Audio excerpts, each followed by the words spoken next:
jechaadha. Biyya afaan qawween cabde jaarsummaan ijaaruun hin danda'amu. Gantummaan paartilee siyaasaa Oromoo keessatti goggodhamaa jiruu fi abbootiin siyaasaa Oromoo gantoonni hidhamuun kun namoota baay'ee abdii waan kutachiisaa jiru fakkaata. Namoonni baay'ee waan garaagaraa babarreessu. No akkas miti. Mootummaan kufaa jiru nama hundumaa hidha, nama hundumaa ajjeesa, nama hundumaa dhabamsiisuu barbaada. Mootummaan Abiy mootummaa destroy ta'aa jirudha. Mootummaa bakka tokkollee bulchuu hin dandeenyedha. Bakka tokko. Tigraay bulchuu danda'an jiru, Gujii bulchuu danda'an jiru, Walloo bulchuu danda'an jiru, Amaaras bulchuu danda'an jiru, Walaayittaa, Kambaataa, Sidaamaa bulchuu danda'an jiru, Somaaliyaa bulchuu danda'an jiru, Gambeellaa, Asoosaa bulchuu danda'aa hin jiru. Kan inni bulchaa jiru mana mootummaa Abiy Ahmad duwwaadha. Mana mootummaa naannoo 4 kiiloo sana duwwaadha kan inni bulchaa jiru. Kanaaf warri fakkeenyaaf amma Yaayyaa Bashir, really Yaayyaa Bashir, you have to respect yourself man. Namoonni Yaayyaa Bashiritti siqxanitti himaa. Barreeffama inni kaleessa barreesse hooggantoonni keenya hidhamanii abaluu du'ee abaluu ta'ee qabsoon keenya akkuma jirutti caccabee diigamee jira. Kanaaf kana booda waan eeggannu hin qabnu deebinee gara boomuudhaadha barruunni barreesse. No, akkas miti siyaasni, akkas miti qabsoon. Mootummaan kufaa jiru nama hiniin hin qabu. Nama hin ajjeesne hin qabu mootummaan kufaa jiru. Mootummaa ol deemaa jirutu nama of jalatti hammata. Nama gorsa. Nama wajjin jiraachuudhaaf karoora baafata. Mootummaan ol deemaa jiru. Mootummaan kufaa jiru nama arge ajjeesa, waan arge nyaata. Kanaaf ati mootummaan Abiy Ahmad ijaaramaa jira jettee akka jeneraala sanaatti dubbatta taanaan garaagarummaa tokkoyyuu hin qabdu. Jeneraala sana wajjin qeerroo abdii kutachiisuudha jechaadha karoorri kee. No, qeerroo abdiin kutatinaa. Injifachaa jirtu, mo'achaa jirtu, sabaaf sablammiin hunduutti ka'aa jira. Namni du'e qeerroo 1000tu du'e. Mallasis qeerroo 1000 fixee, Hayilamaariyaamis qeerroo 1000 fixee, yeeyyichi kunis qeerroo 1000 fixaa jira. Qabsoon qeerroon geggeessaa jiru garuu galman ga'a. Adda Bilisummaa Oromoo keessatti shira garaagaraatu xaxamee hooggantoonni walitti bu'anii maal akkas miti. Hooggantootatu walitti bu'eetu hin ta'in gantoota achi keessa turantu harca'aa jira. Gingilfamanii gantoonni achi keessa turan harca'aa gadi nammaa jiru jechaadha. Gantoonni 2008 Adda Bilisummaa Oromoo Eertiraatti diigan, 2004 Eertiraatti waan wal fakkaataa hojjetan, dheengadda gaafa ba'uun biyya galu gantoonni achi keessa ta'anii akka summiitti akka qiinqanitti Adda Bilisummaa Oromoo nyaachaa turan achi keessa harca'anii gadi harca'aa jiru jechaadha. Isaantu gadi keessa harca'aa jira waan ta'eef qabsoon Oromoo kana booda sabboontotaan ititee fuulduratti deema. Sabboontonni sun galma ga'u, itti kabajamu, itti badhaafamu, maqaatti argatu, biyyatti argatu, kabajaa isaaniif malu itti argatu. Inni harca'u galabaan harca'eetu bakka isaatti gala jechaadha. Galabaan beektu, galabaa ijoollee baadiyyaatu hundi keenya galabaa beektu. Galabaan achi keessaa gad harca'eetu gubataa, badaa, seenaa saammachuudhaaf, qabsaa of fakkeessuudhaaf, yeeyyii qabsoo bilisummaa Oromoo keessa ture, yeeyyii mana adda bilisummaa Oromoo keessa ture, yeeyyii waraana bilisummaa Oromoo keessa turetu gadi harca'ee sanyiin barbaachisu duwwaan mana qabsoo Oromoo keessatti afaa jira. Kun immoo Oromoodhaaf injifannoo guddaadha malee salphina miti, Oromoodhaaf xiqqeenya miti jechaadha. Warra kaleessa Dargiin ergatee abaa'otti namme, warra kaleessa TPLF ergatee abaa'otti namme, warra kaleessa Mallasaan ergatee abaa'otti namme, warra kaleessa Abiy ergatee abaa'otti namme, warra kaleessa Lammaan ergatee abaa'otti nammetu keessa harcaa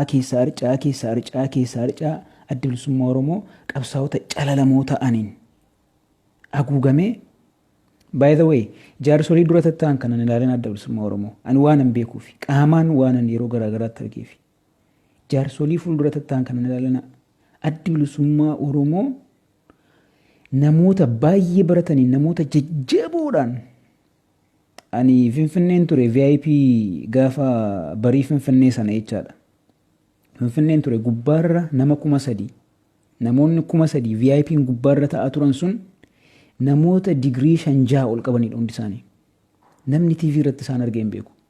Dudduuba ta'anii waan hojjetan qabu. Lafee duddaa Adda Bilisummaa Oromoo fi lafee duddaa qabsoo Oromoo irra ta'anidha.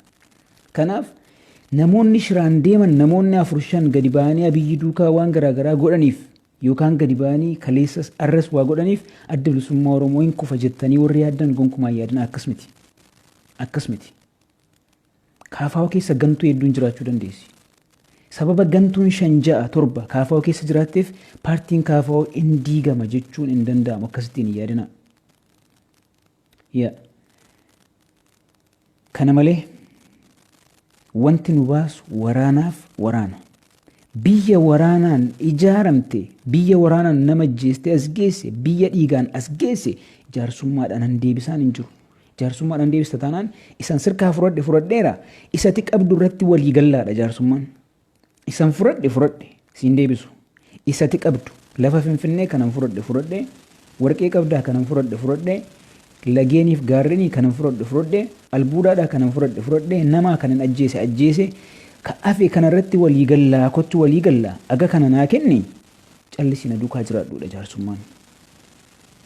Biyya afaan qawween ijaaramee fi biyya afaan qawweetiin as ga'ee jaarsummaadhaan ijaarra jettanii ijoollee keenya hin goyoomsanaa.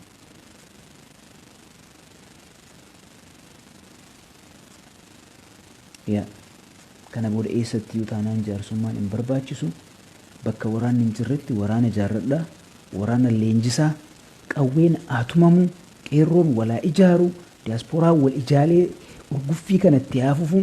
Namtichi gabbee arra afaan Tigriffaan dubbachaa oole. Arra Tigriffaan haa dubbatu, borummoo afaan Oromoon haa dubbatu, iftaan immoo Amaariffaan haa dubbatu, iftaan duubaa immoo afaan Gambeellaan haa dubbatu. Lubbuun gaafa nama keessaa ba'uu fettu akkana nama wixxifatti. Miillis, harkis, ijis, maalis numa nama wixxifata. Namtichi yeroo akkanaa keessa kan inni jiru. Yeroo akkanaa keessa. Kanaafi waan jabaachaa jiru, waan ijaaramaa jiru sinitti fakkaatee warri gadi baatanii qeerroo amilee buusuudhaaf waan hin jirreef waan jiru wal keessa maktanii dubbattan ol nurraa galaa. Bilisoomne warra ichaa baatanidha hundi keessan. Yaayyaa Bashir bilisoomne isa ichaa turedha. Arra gadi ba'ee abdii kutannaa hooggantoonni hunduu hidhamaniiru, abaluu ajjeefameera, abaluu kana ta'eera, qabsaa'onni hunduu hidhamaniiru, kana booddee qabsoo maaliitu jira ree harka hidhannee taa'uu keenya? No. Akkas jettee gadi baatee propagaandaa afuuftee uummata gargar hin facaasin. Uummanni akkatti qabsaa'uuf garatti qabsaa'uu beeka. Dheengadda gaafati bilisoome jettis garbummaa jala hin jira warra jedhetu arras garbummaa jala hin jira jedhee falmachaa jira.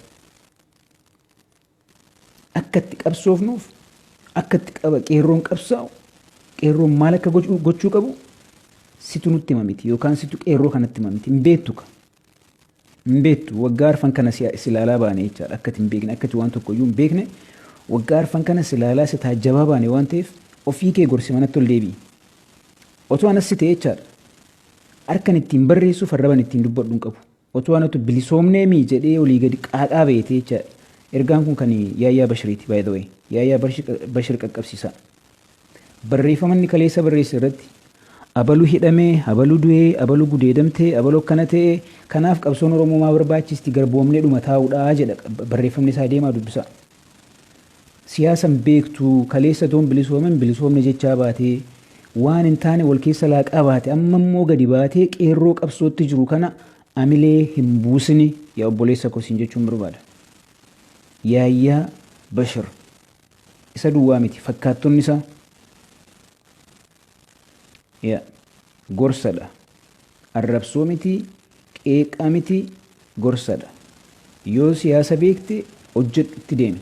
Yoo hin beektu ta'e takka bilisoomne takka garboomne takka kana booda abaluu du'e abaluu hidhamee qabsoon dhumattee jirti harka kennadhaa qabsaa akkasii arginee hin beeknu obboleessa ko.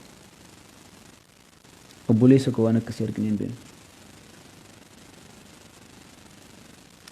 Warri hin garboomin baatan warri hin bilisoomin turtan warri wajjin garbummaa keessa turre warri akka kootii warri waggaa 2-3 kana qobaa keenyatti garbummaa keessa turre kunii fi warri amma immoo sirriidhumatti garboomnee jirra dogoggorree jirra jettanii wal qabannee qabsootti fuunna. Warri kareessa daldalaa turtanii fi arras daldalaa jirtanii nu keessaa ba'a. Nu keessaa ba'aatii hojjedhaa biyyiif homaa rakkoon hin jiru. Naannofnee walitti bakka itti naannofnee walitti dhufnu jira waan ta'eef. Yeroon itti sin faarsinus amma miti yeroon itti sin arrabsinus amma miti deemaa hojjedhaa hojii keessan. Garuu qabsoon keenya xumuramee jira kaleessa bilisoomnee jirra qawwee deebisaa warra jechaa baatantu Amma immoo waa hunda nurkaa fudhatanii hooggantoonni hundumtuu hidhatanii harka kennadhaa jechaa jirtu. No way. Irraan fudhatina. Irraan fudhatina. Beektu maalin isinitti hima. Kanan isiniin jechuu barbaada. Qabsoon uummata Oromoo kan inni goolabamu injifannoodhaan. Hidhannoon bakka hundatti barbaachisa. Tarkaanfiin bakka hundatti barbaachisa. Injifannoodhaan qabsoon kun hin goolabama. Arraba koo irraa fuuta. Isin garuu ofii keetiif boojuu jalaa baatee marga lalisaa nyaattee beela baatee bishaan taliila dhuddee dheebuu baatee Waaqayyollee saba isaa yaadataa ati garuu itti gaafatamtaa. Warri as lixxanii achi lixxanii beeka jettanii carraan argadhe jettanii uummata kanatti qoostan itti gaafatamtu. Uummanni kun garuu dhiiga ijoollee isaatiin lafee ijoollee isaatiin bilisan ba'a. Biyya kana bilisoomsatee uummanni Indii waggaa 600 garboomeeti warra Ingilaandi jalatti kan inni bilisa ba'e. Biyyoonni hedduun nuti reefu waggaa 150 kan nuti garboomne warra nu caalaa garbooman hedduutu jira. Kanaaf uummata keenyan burjaajessina warri kana caalaa garbooman bilisoomaniiru. Burjaajii keessan nurraa cufadhaa isiniin jechuun barbaada. Galatoomaa horaa guyyaa gaarii galgala gaarii.